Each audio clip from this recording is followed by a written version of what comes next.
Alright, what's up guys? This is going to be a little video on how to do a water pump and a thermostat on a 2001 Nissan Altima. Whatever other years have this same setup. I already did the water pump and the thermostat, so I'm just going to run through how I did it. It's not going to be a super detailed video, but hopefully there's going to be a couple things that can help you out. So the first thing you're going to do is you're going to drain the cooling system completely. To do that, you're going to go under the car. Let's see.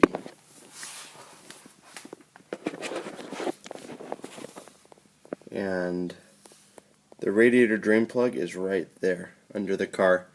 I just grabbed a set of pliers. What I went ahead and did was I went ahead and twisted it. Make sure your car is fairly cool, just because you don't want hot coolant going all over you. So once you do that, it's going to start dripping out just pretty slowly. To get it going faster, just go ahead and take off the radiator cap. Once you take off that radiator cap, it'll start going quicker, so it'll start draining. After you get that all done, you can go ahead and you can do the thermostat or the water pump first. What I did was I did the water pump. I went ahead and what I did was I removed the alternator. There were a few people that were saying that you'd have to remove this engine mount right here to get to the water pump. I found that just taking off the alternator and then also taking off the passenger side tire worked just fine for me. So you're going to go ahead and you're going to remove that alternator. I still have it disassembled. I haven't completely finished the job. Basically what you're going to do is there's going to be a mounting bolt right here where my flashlight is. It's going to be going sideways into the alternator. This is a part of the tensioner assembly, so this bolt right here is a part of the tensioner. You're going to go ahead and you're going to take this bolt on the left hand side, you're going to take that out. Once you take that out, there's going to be two other mounting bolts. One of them is going to be right down here. It's actually behind the belt of the alternator, so it's hard to see, but there's one on the left side and there's also one on the right side, and you can see it, let's see, right where my light is pointing. That's going to be your other mounting bolt. Once you get that done and you have everything disconnected, for disconnection, let's see, you have this screw right here that holds these cables in place. I went ahead and took this screw out. You could use just a 10mm bolt. I went ahead and let's see, disconnected the red, the power. They have a ground cable that also connects to the alternator. Sorry guys, I'm doing this by myself. I'm trying to keep the camera steady. That ground cable goes right there. So that's where that ground cable comes out of, and then also you obviously have your connector. So I went ahead and what I did was I moved all of that out of the way. I took my alternator out, and then from there you had straight access to the water pump. I don't know if you can see the water pump pulley, but that's it right there with those four little bolts. Before you go ahead and take everything off, obviously I should have also mentioned you want to remove your belt by loosening that tensioner bolt right here. By loosening this bolt, you're able to release some of the tension off of the drive belt. So by doing that, you can go ahead and strip that belt off. Sorry, I forgot to mention that. Then you just come on down here to that water pump pulley with those four little bolts, and you loosen those up because you want to get the pulley off. I had a hard time keeping it steady. What I did was I used two 10mm combo wrenches, and I put 2 wrenches on two bolts. I used one as leverage, and I used the other one to pull the nut off. And I went all the way around, and I loosened all of them before I went ahead and I just unscrewed them with my hand after that. But that's how I went ahead and did that water pump pulley. You got to take that pulley off. Your water pump is not going to come with a new pulley, so make sure you go ahead and you take that pulley off.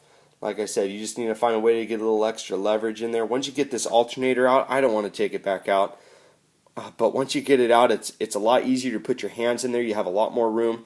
Like I said, you don't need to worry about that mount that's right there. It's not going to get in your way. So once you have that pulley off, you obviously have the basically the 6 water pump bolts. So there's going to be 6 of them. Let me go ahead over here. I have the old water pump. Let's see.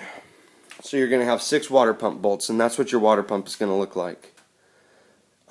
So what you're going to go ahead and do is you're going to go ahead and just start taking those bolts off.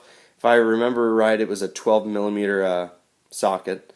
So just go around and start loosening each and every one of them. The only one I had a hard time getting was this guy right here, but that's why I have the wheel off. With the wheel off, I was able to just climb under, and the bolt is just right there. It's pretty open if you look for it. So basically, I just took that bolt off, and then I just took a little pick and a rubber mallet, and I tapped the housing of the water pump, and it just came right out. Make sure when you take it off that you have maybe a drip pan or something like that under it, because it is going to spill out some coolant. So when you get the new one on, you want to make sure that you clean the surface of where the water pump mounts. So take like a scraper or maybe a little like some sandpaper, get all that gasket material off of that water pump. Let's see, and then once you do that, you can go ahead and put your gasket on. I use RTV. I went ahead, I put the RTV on. I smeared it around with my finger once I applied the silicone, and I put the gasket on and I let the gasket sit for, I don't know, about an hour. I just let it cure. So in the meantime, while I was waiting for it to cure, I came over here and I did the thermostat. For the thermostat, what you're going to do is you're going to come and you're going to look for the lower radiator hose. So this is going to be that hose right here, and you're going to follow this hose right into there. So what you're going to do is you're going to take the screwdriver and you're going to, sorry guys, I'm trying to get some good light in there, and remove that screw. Not all the way, but just loosen it, and then pry this radiator hose off. Once you pry that radiator hose off, there's 3 bolts. There's one on top, one on the right, and then one on the side. It's kind of like a triangle. Those are 10 millimeter bolts. What you're going to do is you're going to loosen all 3 of them. You're going to pop the housing off. I had a hard time putting the housing back on. Whoever did this thermostat before me, they didn't use a gasket. They just sealed the whole thing with a silicone. So once again, I just took a pick and a hammer and just kind of tapped it. Just a little light tap and it came right off. Once again, coolant came out of there as well. You might want to put a drip pan underneath. So then what you're going to go ahead and do is you're going to grab your thermostat. I'll go ahead and grab the old one again.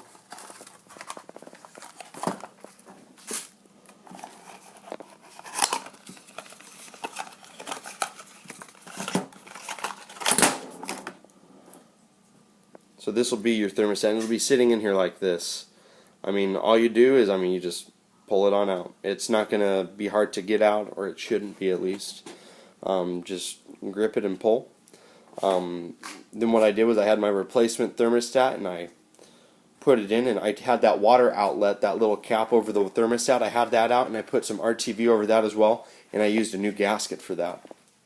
So just make sure that when you put the thermostat in that you put it in like this. Some people do put it in backwards, and your engine will, your cooling system will still overheat. Just make sure you put it in like that. You can slap that that water pump outlet housing back on. Let's see, which is just right down there.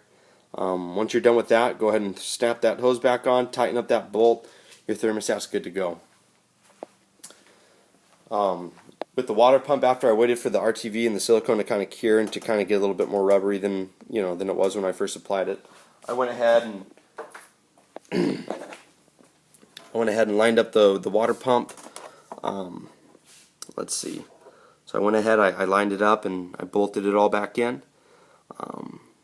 Went ahead and even for the tightening, I did have to go under here to get that 6th bolt. Once you do that, putting the pulley on is fairly easy. Just make sure, it kind of threw me off. On this pulley, you can't see it, but there's a little crevice. There's like it looks like it's supposed to be let's see, it almost looks like it's backwards for this pulley. Just make sure you get this pulley positioned right. Like I said, it's hard to explain, but just pay attention to the pulley when you take it off, what side is facing out. Make sure you install it the same exact way, otherwise you're going to have a hard time with that. Once you get that pulley back on, you go ahead, you reinstall your alternator. You put it back on, you redo your connections. You can go ahead and you can put that upper radiator hose back on. You can put it back to the system. Make sure you put your radiator drain cock back in after it's fully drained. And after that, you're ready to fill your cooling system. Just make sure that once you fill it, make sure you bleed it out so you don't have any air pockets in your cooling system. And then also, as always, I forgot to mention, sorry guys, disconnect your battery before you unhook the alternator. So we'll go ahead and hook that battery back up. Once you fill it with fresh coolant, once you bleed the system, you should be good to go and you shouldn't experience any overheating. Just trying to think if there's anything that I'm missing, and I don't think there is. So good luck, guys. I'm sorry, it wasn't hands-on. Sorry for the poor lighting. But overall, it was a fairly easy job. Probably took me about 3 hours. So good luck, guys.